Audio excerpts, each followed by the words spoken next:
প্রচন্ড এই গরমের মাঝে অনেকেই ছোট্ট একটি পোর্টেবল ব্যাটারি যুক্ত ফ্যান খুঁজে থাকেন। দেখতে সুন্দর এবং টেকসই এমনই একটি ফ্যান নিয়ে কথা বলবো আমরা আজকের ভিডিওতে। চলুন তাহলে মূল ভিডিও শুরু করা যাক। বরাবরের মতোই আপনাদের সাথে আছি আমি মামুনুর রশিদ, আর আপনারা দেখছেন জিএলবি ইলেকট্রনিক্স।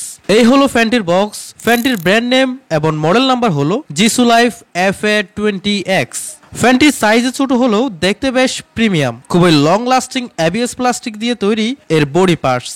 ফ্যানটির সামনে এবং পিছনের দিকে দেওয়া হয়েছে উইন্ডশিল্ড, যেগুলোতে আঙ্গুল ঢোকার পসিবিলিটি একেবারেই নেই। ফ্যানটিতে ব্যবহার করা হয়েছে ব্রাশলেস মোটর, যার কারণে ফুল স্পিডে ফ্যানটি ঘুরলেও ফ্যানটি থেকে বেশি শব্দ আপনার কানে আসবে না। ভালো বাতাসের জন্য এটাতে ব্যবহার করা হয়েছে সফট প্লাস্টিকের 3 ব্লেডের পাকা। ফ্যানটির ভিতরে রয়েছে 4000 mAh এর ব্যাটারি, যা আপনাকে লো স্পিডে সর্বোচ্চ 7 থেকে 8 ঘন্টা মতো ব্যাকআপ দিতে পারে। আর যদি ফুল স্পিডে ফ্যানটি চালান তাহলে 4 ঘন্টার মধ্যে ব্যাটারির চার্জ ফুরিয়ে যাবে।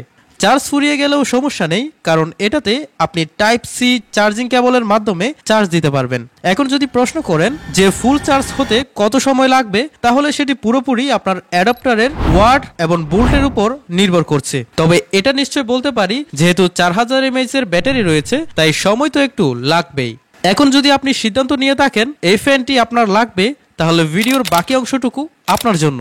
যদি ইউটিউব থেকে দেখে থাকেন তাহলে চলে যাবেন সরাসরি ভিডিওর ডেসক্রিপশন বক্সে, সেখানে আমাদের সাইটের একটি লিংক দেওয়া আছে। যদি ফেসবুক থেকে দেখে থাকেন তাহলে টাইটেলের পাশে সি মোর অপশনে ক্লিক করুন। আর যদি ভাই আপনি টিকটক থেকে দেখে থাকেন তাহলে আপনার কপালে দুঃখ আছে। লিংকে ক্লিক করলে আপনি সরাসরি চলে যাবেন আমাদের ওয়েবসাইটে, যেখানে এই প্রোডাক্ট সম্পর্কে আরো বিস্তারিত দেখতে পারবেন। সবকিছু দেখে শুনে প্রোডাক্টের পাশে দারাজের একটি অপশন দেখতে পাবেন। তাহলে আপনি সরাসরি প্রোডাক্টের অথেন্টিক সেলারের কাছে পৌঁছে যাবেন। এখান থেকে অ্যাডভান্স পেমেন্ট করে অথবা হোম ডেলিভারিতে প্রোডাক্ট হাতে পেতে পারবেন।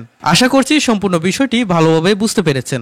তারপরেও আপনার মনে যদি এই প্রোডাক্ট কিংবা অর্ডার সম্পর্কে কোনো প্রকার প্রশ্ন থাকে, তাহলে নিশ্চিন্তে আপনার অভিযোগ কিংবা মতামত কমেন্টের মাধ্যমে আমাকে জানাতে পারেন। আজকের মতো এখানেই বিদায় নিচ্ছি। দেখা হচ্ছে পরবর্তী ভিডিওতে। সবাই ভালো থাকবেন। আসসালামু আলাইকুম।